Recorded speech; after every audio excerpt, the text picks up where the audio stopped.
We are on a journey of discovery. The book of Enoch, banned from the Bible, reveals shocking secrets. The book of Enoch, banned from the Bible, reveals shocking mysteries of our history. The Enoch manuscript begins with a warning to all mankind and to the fallen angels who have made the earth a home of debauchery, bloodshed, and sorcery. The huge forbidden book was written about 200 years ago, with the earliest writings in it dating back to around 300 BC and the latest records around 100 BC. The Book of Enoch was removed from the Jewish and Christian biblical canons in the first centuries of the new calendar. It reveals secrets about which the church is silent. According to the ancient writings, Enoch was the guardian of all the treasures of heaven, the chief of the archangels, and the immediate minister of the throne of God. There is also talk about the fallen angels and the fact that they sinned here on earth because they began to multiply with earthly women and revealed to them heavenly secrets for which the human race was not yet ready. The prohibition of the book was most likely also influenced by the fact that it contained prophecies about Christ himself. Stay until the end of the video to find out what the most mysterious and sacred book in the entire spiritual history of mankind scares the church with. We're staying, don't worry about that. Consciousness. Alright, let's go. Who is Enoch? Enoch is the son of Jared, a descendant of the first man, Adam, from his seventh generation, the great-grandfather of the famous Noah. He is a teacher and educator. His name translates as initiator. The Old Testament does not speak of his writings, but still gives him a place in Genesis 5:21 to 24, just enough to indicate the number of his years, 365, confirming the existence of his person and describing his life in the laconic phrase that has given rise to countless interpretations. And Enoch walked after God and disappeared because God took him. There is also a legend that Enoch is actually the biblical king and priest Melchizedek. One of the traditional explanations for the parallel existence of Christian apocryphal literature alongside the official one is that the Apocrypha provide answers where Holy Scripture is silent or behaves mysteriously. Enoch is also credited as the creator of writing and astrology. In addition, he communicates with God and is a religious teacher of the people, a prophet and a sage. Many church fathers, such as Justin Martyr, Athenagoras of Athens, Irenaeus, Clement of Alexandria, Origen, Tertullian, and Lactantius wrote about him, who spoke with great respect for Enoch.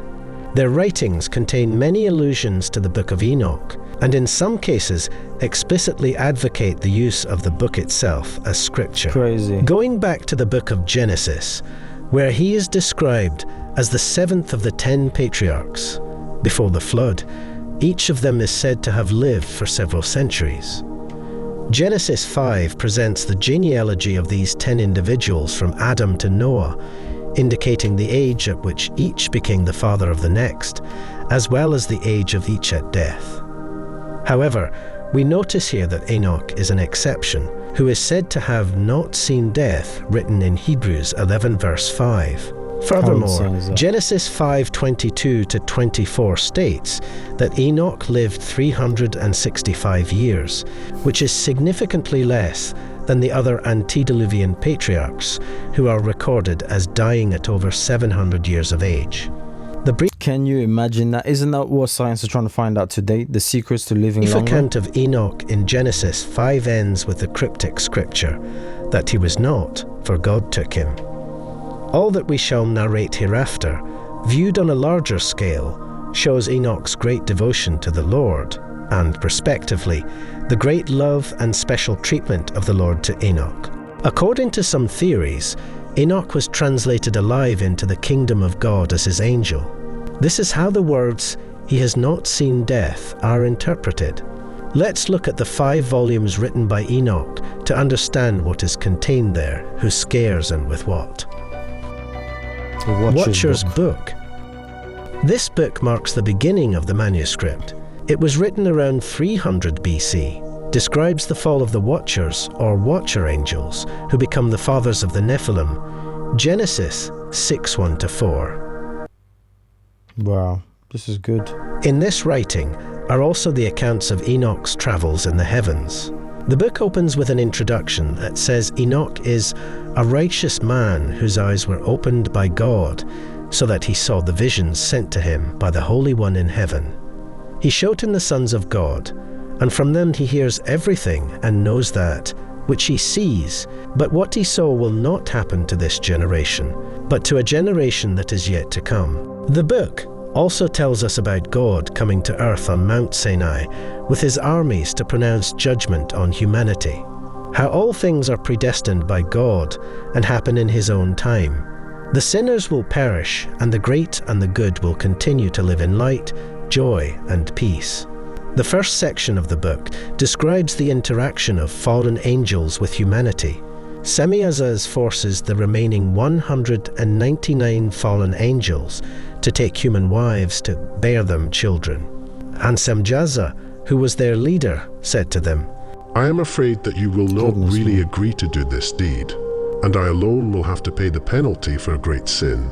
And they all answered him and said, Let us all swear and all bind ourselves by mutual oaths not to abandon this plan, but to do this deed. Then all together swore and bound themselves by mutual curses upon him. And they were 200 in all, who went down in the days of Jared to the top of Mount Hermon, and called it Mount Hermon, because they had sworn and bound themselves by mutual oaths upon it. This leads to the creation of the Nephilim, or giants, as described in the book. And they became pregnant and gave birth to great giants, whose height was 300 fits, who destroyed all the gains of men. There was real hell and chaos on earth. The book also discusses the decadent training of humans by fallen angels, most notably Azazel. And Azazel taught men to make swords, and knives, and shields, and breastplates, and made them acquainted with the metals of the earth, and with the art of working them, with bracelets, with ornaments, with the use of antimony, with the beautifying of the eyelids, with all kinds of precious stones, and with all colorings. And much wickedness arose, and they committed fornication, and went astray, and became corrupt in all their ways.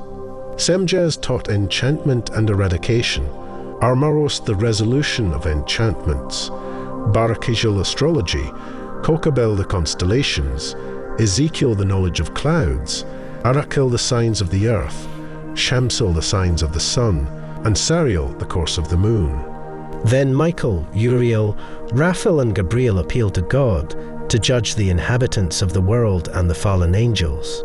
God sends Uriel to tell Noah about the coming cataclysm and what he must do. Then the Most High said, Go to Noah and say to him on my behalf, Hide yourself, and reveal to him the end that is coming, that the whole earth will be destroyed, and that a flood will come upon the whole earth and destroy everything that is on it. And now instruct him, that he may be saved, and that his seed may be preserved for all the generations of the world. God commands Raphael to imprison Azazel, gives Gabriel instructions regarding the Nephilim, and commands Michael to bind the fallen angels. Book of Proverbs. Chapters 37 to 71 of the Book of Enoch are called the Book of Proverbs. Here, the scholarly debate centers on the thesis that it is based on the Book of the Watchers, as a supplement in which it presents the later development of the idea of the final judgment and eschatology, dealing not only with the fate of the fallen angels, but also with of the wicked kings of the earth. What is interesting about this book is that the expression Son of Man is used for the eschatological hero, who is also called Righteous One, Elect One, and Messiah, sitting on the throne of glory at the final judgment. The first known use of Son of Man as a specific title in the Hebrew Scriptures is in the Book of Enoch, and its use may have played a role in the early Christian understanding and use of the title. I think on this channel we're gonna do a deep dive, and just try and pick up as much as we can about the Book of Enoch. It's not finished yet. Anyone thinks they can take books out of history, and I'm glad at least the human beings are open-minded enough to want to learn about the whole. May have played a role in the early Christian understanding and use of the title. the Astronomical Book. 4 fragmentary editions of the Astronomical Book were found at Qumran. They also include material not found in later versions of the Book of Enoch. This book contains descriptions of the movement of the heavenly bodies as well as knowledge of the cosmos revealed to Enoch on his journeys to heaven, guided by Uriel. It describes the solar calendar, which was later also described in the Book of Jubilees used by the Dead Sea sect. The year was composed of 364 days, divided into 4 equal seasons of 91 days each. Each season consisted of 3 equal months of 30 days each, plus 1 extra day at the end of the 3rd month. Thus, the whole year consisted of exactly 52 weeks. Each year and each season always began on Wednesday, which was the 4th day of creation as told in Genesis, the day on which the lights in the sky, the seasons, the days, and the years were created. The book Dreams. Interesting. It contains visions of Israel's history, all the way back to what most interpret as the Maccabean Revolt, dated to the Maccabean period around 163 to 142 BC. According to the Ethiopian Orthodox Church, it was written before the biblical flood. The book continues with visions and allegorical accounts of Israel's history, in which animals are used as symbols of human beings and people as symbols of angels. The Message of Enoch. Scholars date this manuscript to somewhere around 170 BC. The book is divided here into 5 subsections. Apocalypse of the Weeks. This subsection tells the story of the world using a structure of 10 periods called weeks, 7 of which relate to the past and 3 to future events. The climax is in the 7th part of the 10th week, when a new heaven shall appear, and there shall be many weeks without number until the age, and all shall be in goodness and righteousness. Exhortation. This short list of exhortations to follow righteousness spoken by Enoch to his son Methuselah is a bridge to the next subsection. Epistle. The first part of the epistle describes the wisdom of God, the final reward of the righteous, and the punishment of the wicked, and the 2 separate paths of righteousness and unrighteousness. Then there are 6 oracles against sinners, the testimony of all creation against them, and the assurance of the fate after death. Wow. This is very interesting. The birth of Noah. This part appears in the Qumran fragments, separated from the previous text by a blank line, thus appearing as an appendix. It tells about the flood and about Noah, who was born with the appearance of an angel. Conclusion. This application is not found in Qumran and is considered to be the work of the last redactor.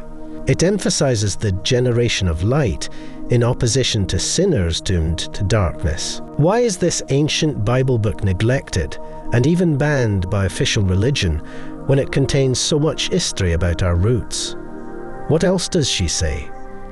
It has already become clear that one of the reasons for the banning of the book is most likely due to the fact that at the very beginning it begins with a warning to mankind describing the divine judgment that will meet all those unworthy of salvation. The following is the explanation of how the bloodthirsty giants, also called Nephilim, who roamed the earth, described in Genesis, appeared.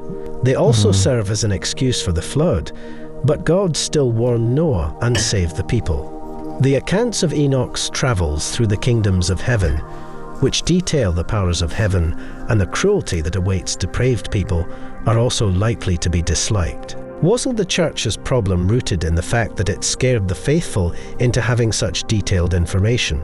And maybe some facts in this information are inconvenient. The book directly and openly talks about strange creatures with advanced technology that visited our Earth. They shared their technology with their hybrid offspring, which was a huge detriment to humanity. The book describes very clearly how and why all evidence of this was wiped out by the Great Flood. One thing is for sure, there is something in this book that bothers a lot of people. Is this not evidence of ancient aliens visiting Earth? Who and how did ancient aliens? Hold on, because now we're dabbling into other stuff. By ancient aliens, they're talking about demons, fallen angels. Okay, but let's see what the comment says real quick. I dislike the fact that yeah, we already read that one. I'm really lucky to be an Ethiopian. At least I have got the chance to learn about the book since childhood and as part of the biblical study in Ethiopian Orthodox Church. I'm so happy I heard the voice of God. Really? I'm so happy I heard the voice of God. Okay, I'm just checking I'm reading that right. No man can shake my faith or believe I am him, as I will lay down my life to ensure that my sons know my sacrifice. Whoa. I don't know what this person's on about. The fact that their profile picture is a skull. Yeah. What they're talking about, I am him. They best be talking about JC, Jesus Christ. If not, if they're referring that to themselves, then I have no part to do with this. I don't want anything to do with that. Yeah, keep aliens visiting us. It's clear it was fallen angels. Exactly, my friend. Specifically giving us knowledge about building the pyramids, astrology, writing, war, like Azizel, like we spoke about in the book of Enoch. The book of Enoch to me is very interesting because it confirms that and gives us more in-depth answers. The reason it isn't included in the Bible is because it deals with the topics that were considered too controversial and taboo. What's intriguing about it is that it confirms and validates the Bible, basically, adding to it. Yeah, I've always found that intriguing how it lines up with the Bible. A lot of it lines up with the Bible. But where I find it odd is how certain Christians believe that are aliens. It's aliens. Don't you see? It's fallen angels, demons, disguised as aliens. So yeah, but I want to hear from you anyways, regardless. I want to hear from you. What's your take on this?